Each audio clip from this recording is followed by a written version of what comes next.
Friends, welcome back to my channel. ಎಲ್ಲರೂ ಹೇಗಿದ್ದೀರಾ? ನಾವಂತರೂ ಆರಾಮಾಗಿದ್ದೀವಿ. ಸ್ವಲ್ಪ ವಾಯ್ಸ್ದು ಪ್ರಾಬ್ಲಮ್ ಆಗಿದೆ. ಸಂಡೇ ಮಾರ್ನಿಂಗಿಂದನೇ ನಾನು ಲಾಗ್ನ ಶುರು ಮಾಡಿದ್ದೀನಿ.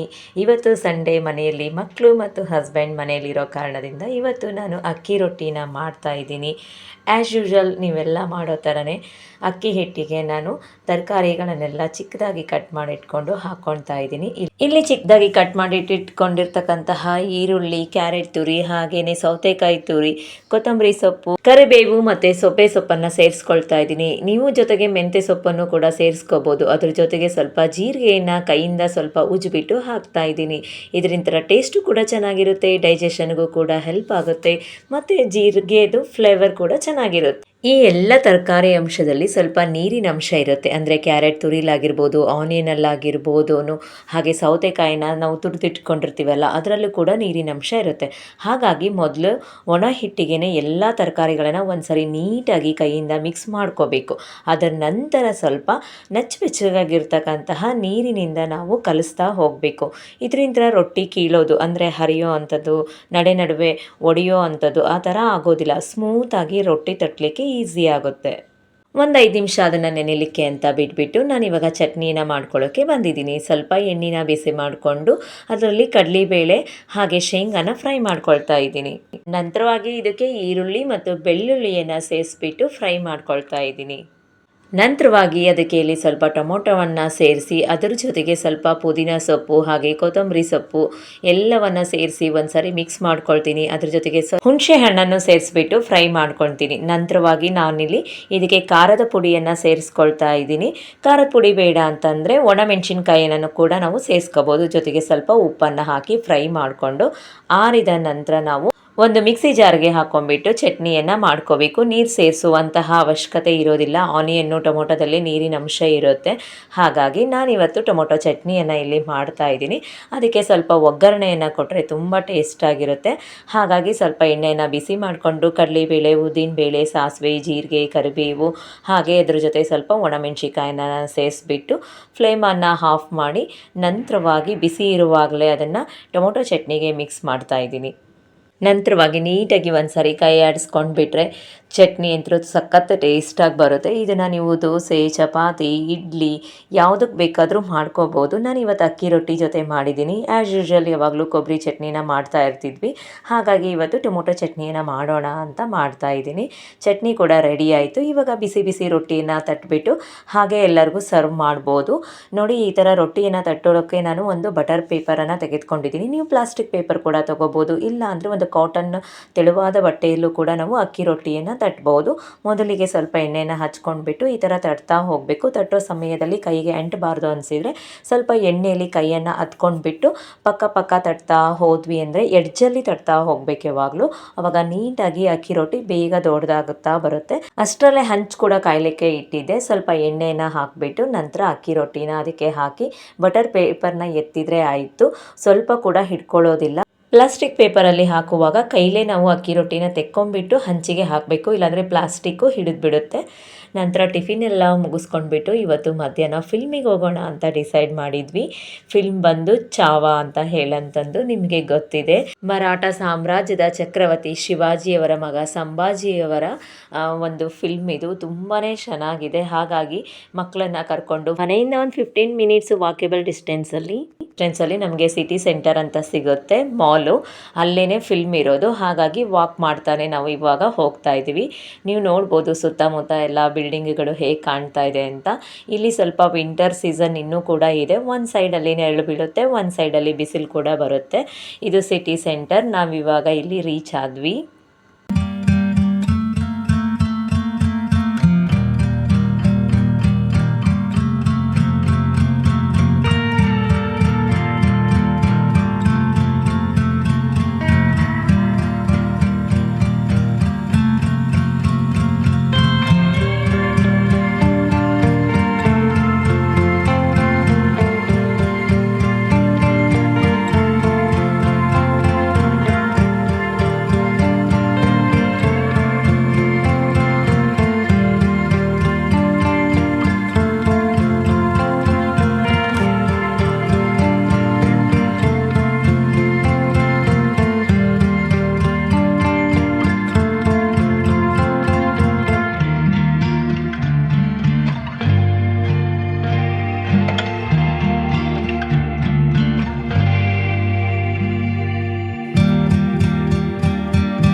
ಫ್ರೆಂಡ್ಸ್, ಇವಾಗ ನಾವು ಥಿಯೇಟರ್ ಹತ್ರ ಬಂದ್ವಿ. ಇದು ಫುಡ್ ಕೌಂಟರು.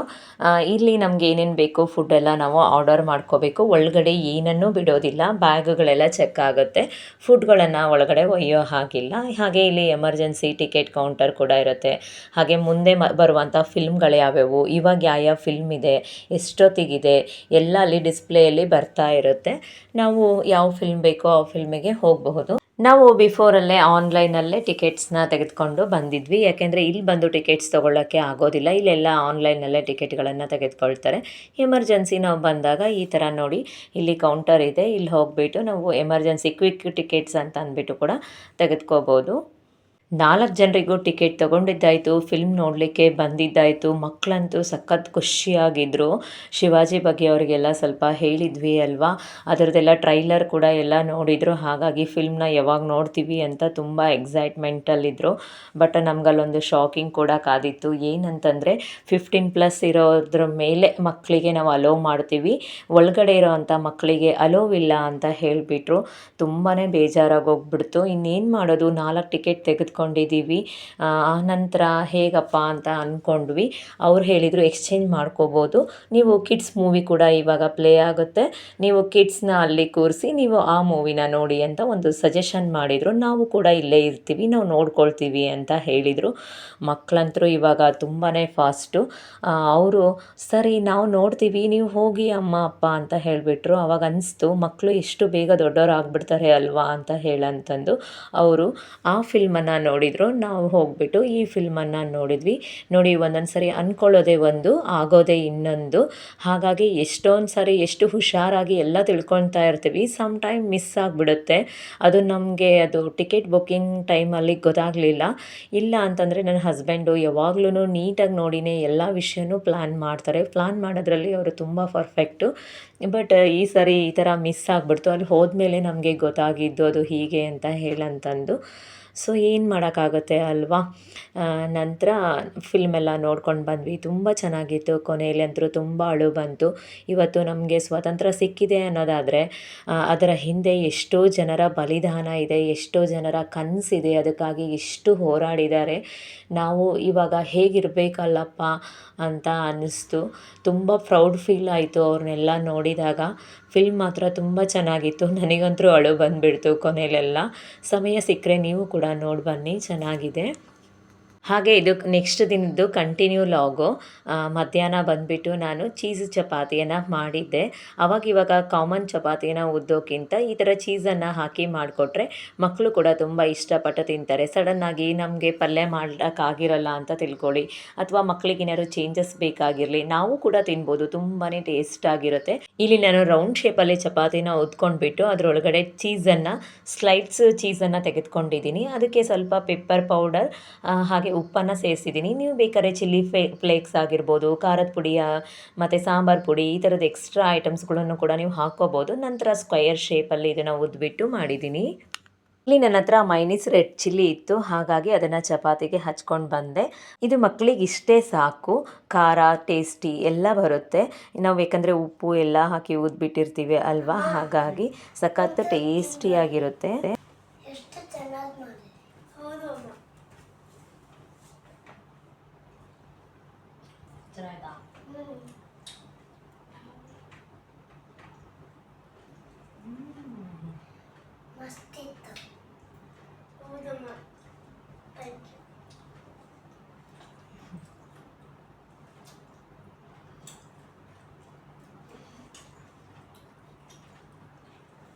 ಮಕ್ಕಳಿಗೆ ಈ ಥರ ಏನಾದ್ರು ಚೇಂಜಸ್ ಆಗಿ ಮಾಡಿಕೊಡ್ತಾ ಇರಬೇಕು. ಅವರು ತುಂಬ ಇಷ್ಟಪಟ್ಟು ತಿಂತಾರೆ. ಅವರಿಗಂತೂ ಸಖತ್ ಇಷ್ಟ ಆಗಿಬಿಟ್ಟಿತ್ತು. ಫ್ರೆಂಡ್ಸ್, ನನ್ನ ಮಗ UKGಲಿ ಓದ್ತಾ ಇದ್ದಾನೆ. ಹಾಗೆಯೇ ಅವ್ನ ಸ್ಕೂಲ್ ಡೇಸ್ ಕೂಡ ಮುಗಿಲಿಕ್ಕೆ ಬಂತು. ಒಂದು UKG ಅಲ್ವಾ, ಸ್ಕೂಲಲ್ಲಿ ಪಾರ್ಟಿ ಡೇ ಅಂತ ಮಾಡ್ತಾ ಇದ್ದಾರೆ. ಸೊ ಅದಕ್ಕೋಸ್ಕರ ಅವನು ಟೀಚರ್ಗೆ ಮತ್ತು ಅವನ ಫ್ರೆಂಡ್ಸ್, ಹಾಗೆ ಬಸ್ ಡ್ರೈವರ್, ಕಂಡಕ್ಟರ್, ಅವನಿಗೆ ಕ್ಲೋಸ್ ಒನ್ ಯಾರ್ಯಾರಿದ್ದಾರೋ ಎಲ್ಲರಿಗೂ ಕೂಡ ಗ್ರೀಟಿಂಗ್ನ ಬರಿತಾ ಇದ್ದಾನೆ. ಇವಾಗ ಒಂದು 3 ಡೇಸಿಂದ ಎಲ್ಲ ಗ್ರೀಟಿಂಗ್ಸ್ನ ಬರಿತಾ ಇದೆ. ಸ್ಕೂಲಲ್ಲಿ ಅವನ ಸೆಕ್ಷನ್ನಲ್ಲಿರ್ತಕ್ಕಂತಹ ಎಲ್ಲ ಫ್ರೆಂಡ್ಸಿಗೂ ಕೂಡ ಅವನು ಗ್ರೀಟಿಂಗನ್ನು ಬರೆದಿದ್ದಾನೆ. ಒಂದು ಮೆಮೊರಿ ಇರುತ್ತೆ ಅಂತ ಹೇಳಂತಂದು ನಾನು ಕೂಡ ಅವನಿಗೆ ಇದನ್ನು ಸಜೆಸ್ಟ್ ಮಾಡಿದ್ದೆ. ಏನೋ ಒಂದು ಚಾಕ್ಲೇಟ್ಗಳನ್ನು ಈ ಥರ ಕೊಟ್ಟು ಕೊಟ್ಟರೆ ಆ ಕ್ಷಣಕ್ಕೆ ಮಾತ್ರ ತಿಂದು ಮಕ್ಕಳು ಮುಗಿಸ್ಬಿಡ್ತಾರೆ. ಬಟ್ ಈ ಥರ ಒಂದು ಆ್ಯಕ್ಟಿವಿಟೀಸ್ ಮಾಡಿಸೋದ್ರಿಂದ ಅವನಿಗೂ ಕೂಡ ಫ್ರೆಂಡ್ಶಿಪ್ ವ್ಯಾಲ್ಯೂ ಏನಂತ ಇರುತ್ತೆ. ಹಾಗೆ ಅವ್ನು ಕೊಟ್ಟಂಥ ಗಿಫ್ಟು ಅವ್ನ ಫ್ರೆಂಡ್ಸ್ ಹತ್ರ ಕೂಡ ಇರುತ್ತೆ. ಹಾಗಾಗಿ ನಾನು ಅವನಿಗೆ ಗ್ರೀಟಿಂಗ್ ಮಾಡೋದನ್ನು ಹೇಳಿಕೊಟ್ಟೆ. ನಾನು ಅವನಿಗೆ ಒಂದು ಪೇಪರಲ್ಲಿ ಎಲ್ಲ ಬರೆದ್ಬಿಟ್ಟು ತೋರಿಸ್ತಿದ್ದೆ. ಹೇಳ್ತಾ ಹೋದಾಗೆ ಅವನು ಬರಿತಾ ಹೋಗ್ತಾ ಇದ್ದ.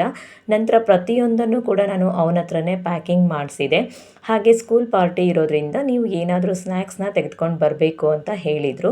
ಅದಕ್ಕೋಸ್ಕರ ಮಕ್ಕಳು ತುಂಬ ಜನ ಇರ್ತಾರೆ ಅಲ್ವಾ, ಎಲ್ಲ ಮಕ್ಕಳಿಗೂ ಅವನು ಕೊಡಲಿ ಅಂತ ಹೇಳಂದು ನಾವು ಚಾಕ್ಲೇಟು, ಬಿಸ್ಕೆಟು ಮತ್ತು ಕಪ್ ಕೇಕ್ಗಳನ್ನು ತೆಗೆದುಕೊಂಡು ಬಂದಿದ್ವಿ.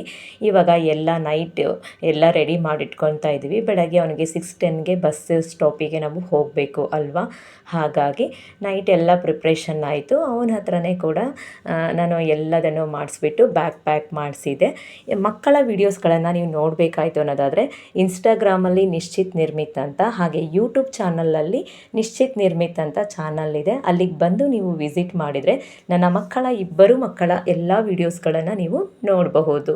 ನಿಮಗೂ ಕೂಡ ಹೆಲ್ಪ್ ಆಗುತ್ತೆ ಅಂತ ಅಂದ್ಕೊತೀನಿ. ನೋಡಿಬಿಟ್ಟು ನನಗೆ ಕಮೆಂಟನ್ನು ಮಾಡಿ ತಿಳಿಸಿ. ಮತ್ತೆ ಮುಂದಿನ ವಿಡಿಯೋದಲ್ಲಿ ಸಿಗ್ತೀನಿ. ಅಲ್ಲಿವರೆಗೂ ಎಲ್ಲರೂ ನಗ್ತಾ ಇರಿ. ಬಾಯ್ ಬಾಯ್.